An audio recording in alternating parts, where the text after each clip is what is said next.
영혼의 즐거움이라는 제목으로 말씀을 드리고자 합니다. 흔히 하는 말로 천재는 노력하는 사람을 이길 수 없고 노력하는 사람은 즐기는 사람을 이길 수 없다, 이런 말들을 하죠. 우리의 신앙도 좀 더 깊어지고 좀 더 성숙해지려면 우리 신앙에 즐거움이 있어야 됩니다.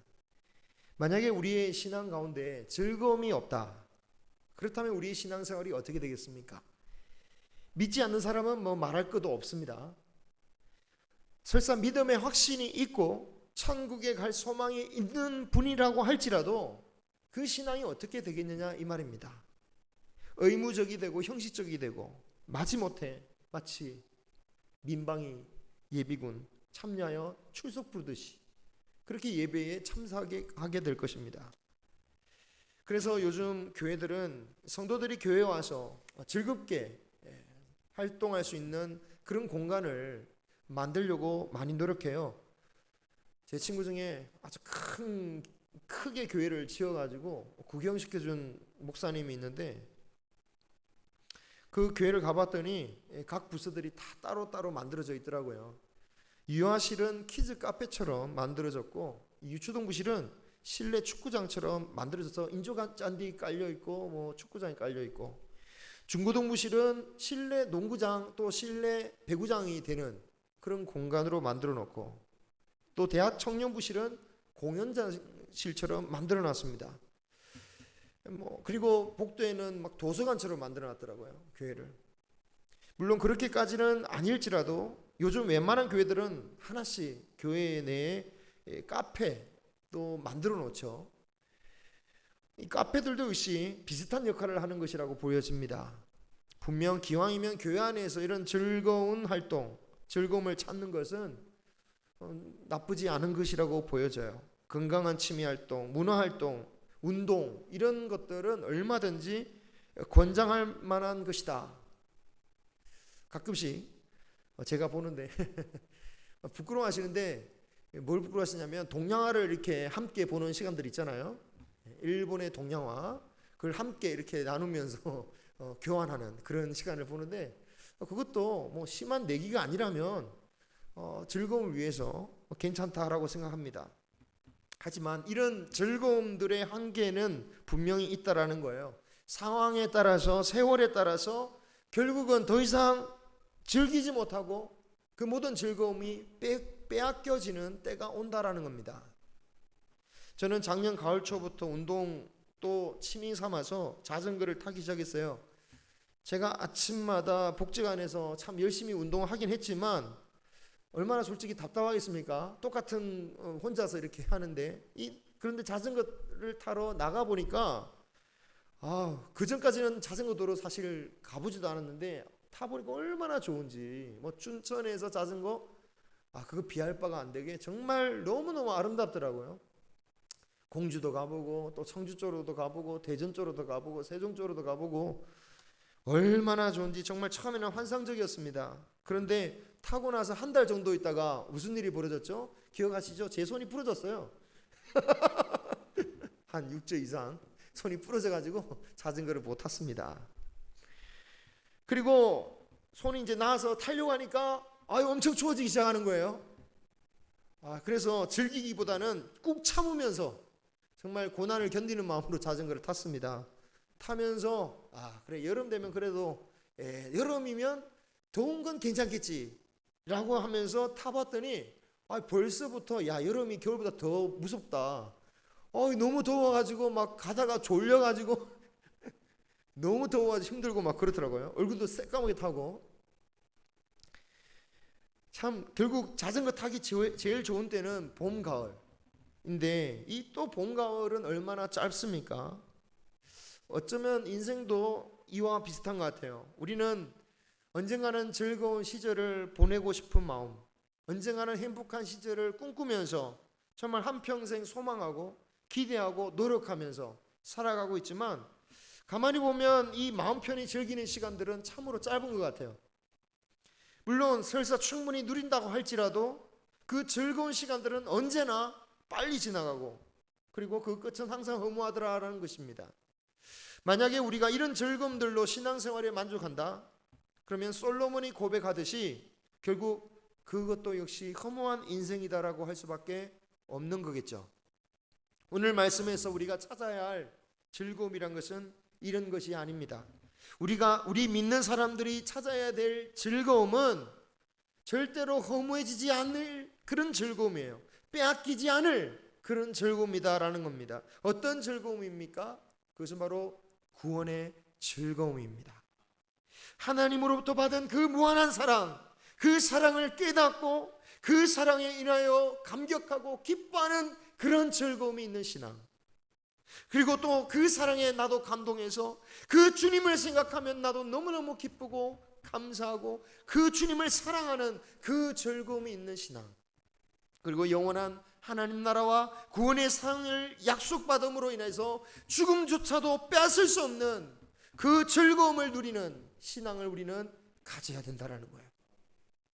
물론 때로는 불안하고 때로는 두려운 순간들이 우리에게 찾아오지만 우리가 우리의 인생을 돌아보면 하나님은 결코 우리를 고아처럼 내버려 두지 않으셨고 나와 항상 함께 계셨고 나를 돌봐주셨음을 깨닫게 되는 것, 또는 내 뜻대로 되지 않을지라도 결국은 합력하여 선을 이루시는 그 하나님의 그 놀라운 은혜를 말미암아 찬양하고 기뻐할 수 있는 삶, 그것이 우리의 구원의 즐거움이다 라고 할 수 있는 거죠.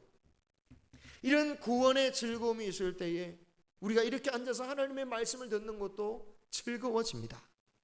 옛날 삐삐를 사용하던 시절 어떤 친구가 틈만 나면 공중전화, 요즘 공중전화 없죠, 공중전화 박스에 들어가서 자기 삐삐에 남겨진 메시지를 듣고는 그렇게 좋아하는 거예요. 왜 좋아하느냐? 알고 보니까 자기가 짝사랑하는 사람이 메시지를 남겨줬네요. 뭐 긴 통화도 아니에요. 정말 짧은 그 메시지에 그 목소리 듣고 너무 행복한 거예요. 그 목소리만으로도 일주일 동안 행복하고 기쁘다라는 거죠. 우리가 말씀을 계속해서 볼 수밖에 없는 이유가 무엇일까? 똑같은 말씀이지만 그 말씀이 새롭고 그 말씀이 나에게 또 은혜로 다가오는 이유는 그 말씀을 통해서 주시는 그 하나님의 마음을 알게 되고 그 하나님의 사랑을 알게 되고 하나님이 나를 주시는 그 약속으로 인해서 말씀을 볼 때마다 즐거워지는 마음이 생기더라는 것입니다. 제가 매주 설교 영상을 올리는데 시간에 변동이 있습니다. 때때로는 좀 사정이 있어서 바뀌기도 하는데 오늘도 조금 늦어질 것 같아요. 최소, 그런데 조회수가 있죠. 조회수 최소 한 20번이나 30번 가까이 나옵니다. 물론 예배를 함께 드렸을 때 말입니다. 그런데 지난주는 8번밖에 안 나왔더라고요. 내가 설교를 잘못했나 이런 생각도 들기도 하지만, 근데 이 조회된 수가 곧 들은 분의 숫자하고는 꼭 비례하지는 않습니다. 여러 번 조회할 수도 있으니까요. 그런데 그 숫자를 보면 출석하지 않아서 들으신 분들도 계시겠지만 예배를 드리고 설교를 들으신 분들 중에서도 또 다시 한번 들어보시는 분이 계신 것 같아요. 만약에 제 설교를 하나님의 말씀이 아니라 사람의 말로 들으셨다면 두 번 다시는 듣지 않으셨을 거예요. 하나님의 말씀이라고 여겼으니까 다시 한번 듣고 싶은 마음이 드는 거죠. 그런 마음이 참으로 귀하고 복된 심령입니다. 하나님의 말씀을 듣고 하나님의 말씀으로 말미암아 참으로 즐거워지는 것, 그것이 구원의 즐거움을 누리는 것이죠. 사랑하는 성도 여러분, 구원의 즐거움을 가진다라는 것은 신앙에 있어서 능력을 가진다라는 의미입니다. 왜냐? 구원의 즐거움이 있을 때에 우리는 환난을 견딜 수 있는 능력이 생기기 때문이죠.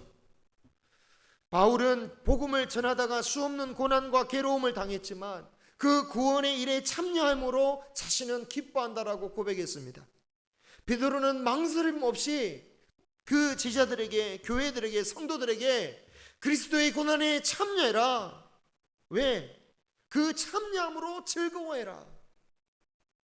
고난이 있지만 더 큰 구원의 즐거움이 있기에 망설임 없이 너희들도 나와 함께 고난에 참여하라고 권하는 거죠. 다윗도 여러 시편들을 통해서 환난 속에서 자신을 구원하시는 그 하나님의 은혜를 기뻐하노라고 여러 번 고백했습니다. 그런데 그렇게 기뻐하며 구원의 즐거움을 고백하던 그 다윗이 오늘 말씀에서는 구원의 즐거움을 회복하게 해달라고 간절히 기도하고 있어요. 그 말인즉슨 이 다윗의 상태가 어떻다는 겁니까? 구원의 즐거움을 잃어버렸다라는 거예요. 그럼 무엇이 다윗으로부터 구원의 즐거움을 빼앗았을까요? 그가 지은 죄 때문이었습니다. 어떤 죄였을까요? 오늘 다윗의 고백이 있는 51편 표제를 보시면 이 시는 다윗이 밧세바와 동침한 후 선지자 나단이 왔을 때라고 말씀하고 있습니다. 여러분, 다윗의 죄를 지적하러 나단이 왔을 때가 언제였습니까? 밧세바가 다윗으로 인해서 잉태하고 그리고 출산까지 한 이후였어요. 그리고 아이가 자라기 시작할 때부터였습니다. 그때 나단이 왔어요. 그러니까 이 말은 다윗이 죄를 범죄하자마자 이 시를 쓴 게 아니라는 거예요. 내가 범죄했네? 하나님 죄송합니다. 나의 구원의 즐거움을 회복하게 하여 주시옵소서. 그렇게 한 게 아니에요. 죄를 짓고 나서도 한참 지나서 나단이 와서 죄를 지적하니까 그때서야 고백했다라는 겁니다.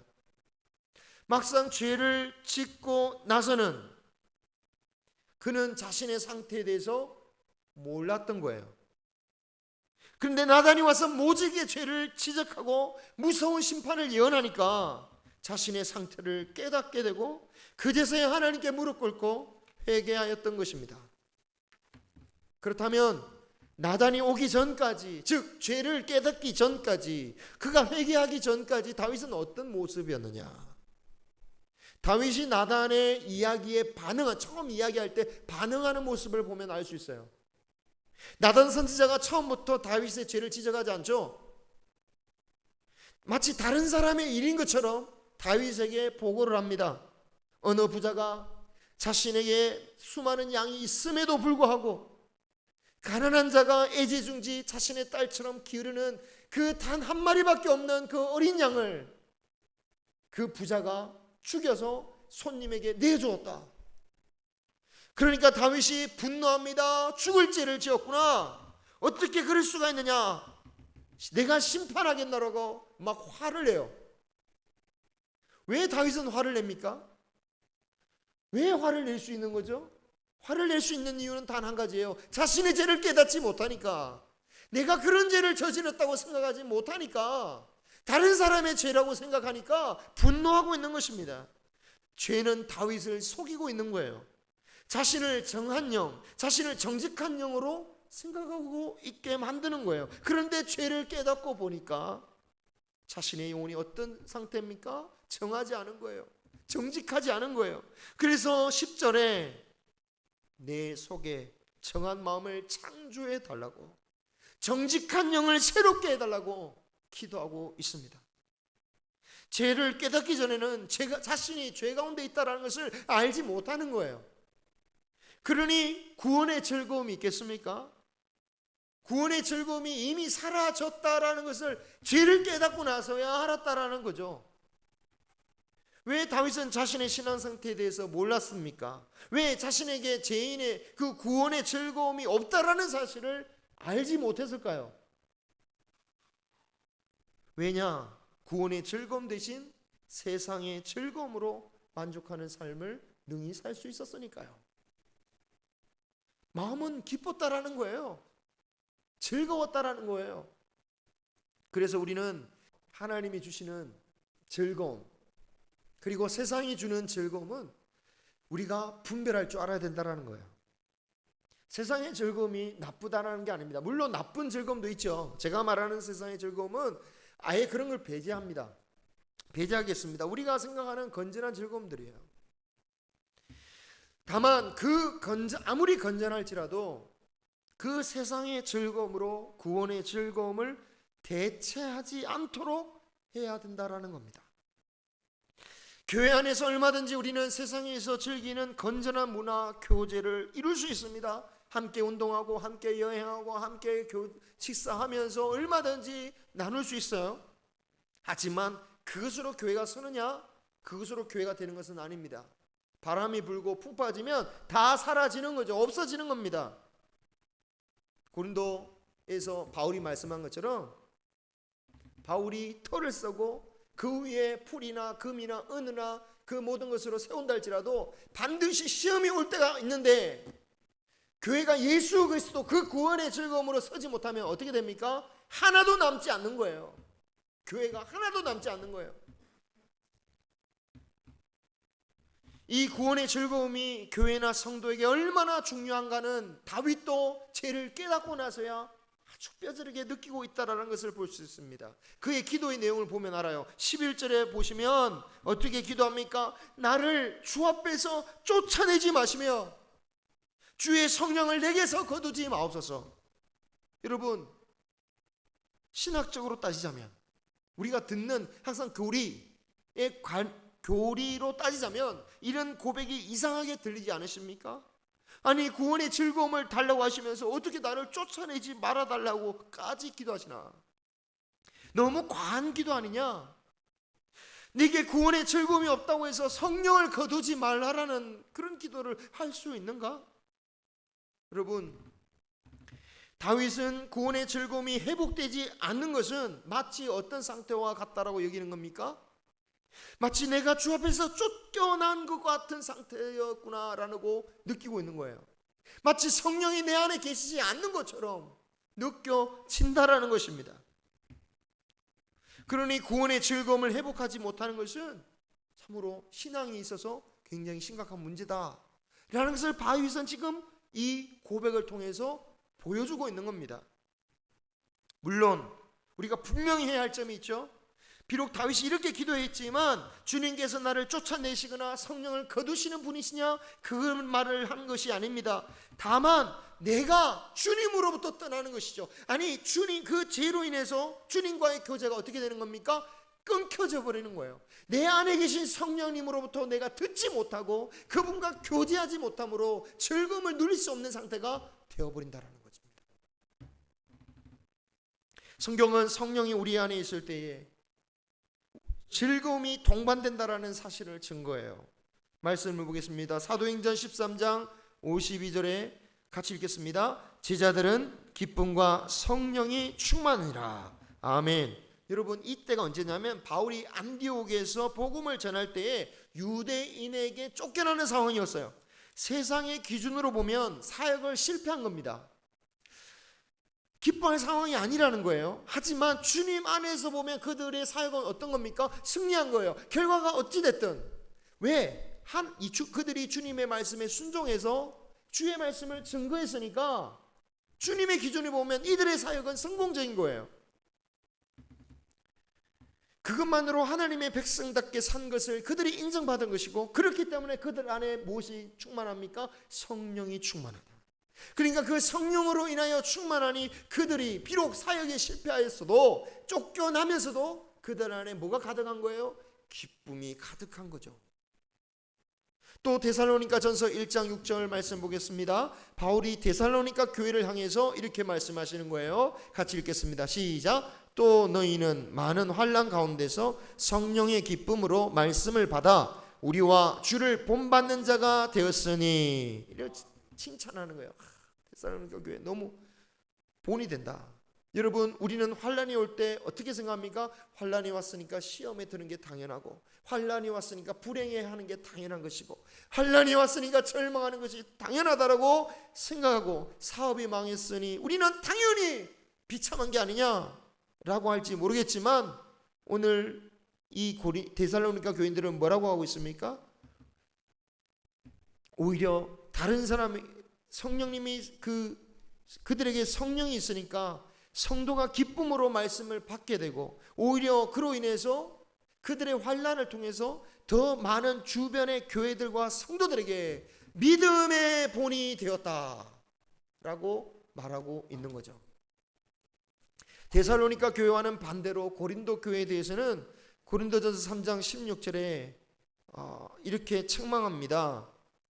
시작. 너희는 너희가 하나님의 성전인 것과 하나님의 성령이 너희 안에 계시는 것을 알지 못하느냐. 아멘. 이 고린도 교회가 막 은사 받았다고, 은혜 받았다고, 그것 가지고 서로 누가 더 잘 믿냐, 누가 더 정통이냐 가지고 막 서로 싸워요. 분쟁하고 다퉜어요. 성령을 깨닫지 못한 겁니다. 성령을 깨닫지 못한 사람에게는 즐거움 대신 분쟁이 있는 것이고, 성령의 역사심을 받아들이는 사람에게는 놀라운 구원의 역사가 나타난다라는 거죠. 그러므로 우리는 성령의 은혜를 구하며 구원의 즐거움을 회복해야 합니다. 이 구원의 즐거움을 다른 즐거움으로 대체해서는 안 됩니다. 사업이 잘 되는 것으로 은혜 충만, 자녀들이 잘 되는 것으로 성령 충만하다라고만 여겨서는 안 되는 거예요. 다윗은 사실 구원의 즐거움이 없어도 세상의 즐거움으로 얼마든지 행복하게 살 수 있는 사람 아니었습니까? 그런데 죄를 깨닫고 보니까 내가 세상의 즐거움만으로는 살 수 없음을 깨달았다라는 거예요. 내가 이렇게는 못 삽니다. 세상에 즐길 거리가 너무 많지만 나는 하나님의 사람으로서 이런 즐거움은 마음으로는 저는 살 수 없습니다라고 고백하고 있는 거예요. 그때 다윗이 얼마나 잘 나갔을 때입니까? 세상적으로는 승승장구예요. 전쟁마다 승리했고요, 이스라엘의 영토가 확장되었고요, 주변국들은 이스라엘을 두려워해서 막 조공을 바치는 시대였습니다. 부하들은 다윗을 너무너무 존경해서 전쟁터로 나오지 말라고, 우리가 대신 싸우겠습니다 이러면서 다윗은 혼자 그 예루살렘 다윗성에서 혼자 낮잠을 자도 아무도 뭐라 하지 않는, 그렇게 존경받고 사랑받고 보호받는, 누릴 수 있는 거 다 누릴 수 있는 그러한 시절이었어요. 나단이 비록 지금 자신의 죄를 지적하고 있지만 나단 말고는 자신의 죄를 지적할 사람이 없어요. 나단 말만 살짝 무시하고 지나가 버리면 얼마든지 행복하게 살 수 있고 즐길 수 있어요. 꼭 나단만 선지자입니까? 다른 선지자들도 얼마든지 있어요. 이 교회만 이 교회냐? 내 다른 교회 가서 생활하면 되지, 이런 마음이었으면 얼마든지 할 수 있었어요. 하지만 다윗은 그렇게 하지 않았습니다. 죄를 깨달으니까 세상의 즐거움만으로는 도무지 살 수가 없는 거예요. 여러분, 이런 사람이 비록 죄를 지었어도 여전히 하나님의 사람이라고 할 수 있는 거예요. 구원의 즐거움을 누리지 못하면 다윗과 같이 왕의 자리에 있어도 행복하지 않는 사람이 하나님의 사람이고 구원받은 사람이에요. 반대로 거지의 자리에 있어도 구원의 즐거움이 있을 때 행복할 수 있는 사람, 그런 사람이 구원의 하나님의 사람이라고 할 수 있는 겁니다. 신자에게 있어서 행복의 근원은 바로 구원입니다. 신자는 구원의 즐거움을 통해서 행복을 느낄 수 있는 사람이에요. 이 행복을 다른 것으로 채우려서는, 다른 것으로 만족하려고 해서는 안 됩니다. 여러분, 우리는 과연 무엇으로 신앙의 즐거움을 누리고 계십니까? 우리가 기도의 응답으로 사업이 잘 되고, 우리 가족에게 아무런 문제도 없고, 육신이 건강한 거 정말 하나님의 은혜요 즐거운 일입니다. 이 모든 것들이 하나님의 은혜고 감사하고, 그로 인해서 더 우리가 성령 충만할 수도 있지만 그것으로만 신앙의 맛을 느끼지 마시기 바랍니다. 또 그런 즐거움이 사라졌다고 해서, 또 그런 즐거움을 더 이상 누리지 못한다고 해서 그것으로 너무 허탈해하지 마시기 바랍니다. 이 모든 것은 누구에게나 사라지고 마는 것들입니다. 아무리 기도 응답받아 떡이 생기고 몸이 회복되어져도 그 떡은 어떤 겁니까? 아무리 만나를 먹어도 그 다음날은 다 썩어지는 거예요. 아무리 먹는다고 할지라도 다시 배가 고픈 거예요. 몸은 아무리 다시 병고침을 받아도 다시 아프고 죽게 되어 있는 것입니다. 이 모든 즐거움에는 반드시 끝이 있어요. 하지만 구원의 즐거움에는 끝이 없는 것입니다. 구원의 즐거움에는 오히려 더해 가는 것입니다. 우리의 삶의 조건과 상황과 상관없이 우리와 함께 있던 모든 사람이 떠나가서 또 내 육신의 장막이 쓰러진다 할지라도 구원의 즐거움은 우리를 소망 가운데 살 수 있게 하는 능력이 되는 것입니다. 여러분, 이 구원의 즐거움을 다른 것에 빼앗기지 마십시오. 소중히 여기시기를 바랍니다. 에서는 팥죽 한 그릇의 유혹에 자신의 장자의 가치를 바꿨어요. 성경을 잘 보시면 에서는 팔았다고 생각하지 않아요. 나중에 장자권을 요구하잖아요. 실제로 판 게 아니에요. 문제는 그 가치를 소홀하게 여겼다라는 거예요. 그것을 하나님께서 보셨다라는 거죠. 그 어떤 것으로 구원의 가치를 떨어뜨리지 마시기 바랍니다. 애서가 되지 마시기 바랍니다. 믿는 자가 구원의 즐거움을 상실했다면 결국 이유는 하나예요. 죄 때문이죠. 성령을 통해서 즐거움이 오는데 죄란 것이 성령 하나님과의 교제를 막아버리기 때문입니다. 꼭 다윗과 같은 꼭 그런 범죄가 아닐지라도 우리는 하나님과의 교제를 막는 그러한 죄를 제거해야 되는 거예요. 죄에 대해서 통렬한 회개와 눈물 없이 구원의 즐거움을 맛볼 수는 없습니다. 죄에 대해서 정직하게 직면해야 됩니다. 우리는 그리스도의 십자가를 분명히 경험해야 합니다. 그래서 구원의 즐거움을 우리는 회복해야 합니다. 구원은 세상의 어떤 것보다 비교할 수 없는 하나님의 선물입니다. 예수 그리스도께서 우리를 위하여 자신의 목숨을까지 내어놓으시면서 우리에게 주고자 했던 것은 우리의 자동차도 아니요, 우리의 집도 아니요, 다른 것도 아니요, 우리의 영원한 생명, 우리의 구원이었습니다. 이 귀한 선물, 이 구원을 받은 그 즐거움을 누리지 못한 채 우리의 신앙생활을 한다는 것은 참으로 안타깝고 억울한 일이라고 할 수 있는 것이죠. 우리가 구원의 즐거움을 누릴 때 우리에게 그것이 능력이 되는 것이고 또한 하나님께 영광이 되는 겁니다. 즐거움이 넘칠 때 우리의 예배가 살아나는 것이고 우리의 삶이 바뀌게 되는 것이고 우리 삶 속에 있는 어둠이 물러가는 것이고 염려와 근심, 슬픔과 우울이 떠나가게 될 것입니다. 억눌림이 사라지고 마음의 자유함이 찾아오게 될 것입니다. 바라기는 우리는 기꺼이 날마다 구원의 즐거움을 회복하여 달라고 기도할 수 있는 저와 여러분이 되기를 소망합니다. 그리할 때 그 구원의 즐거움이 우리의 삶을 변화시키고 놀라운 능력 가운데로 인도하여 주실 것입니다. 기도하겠습니다.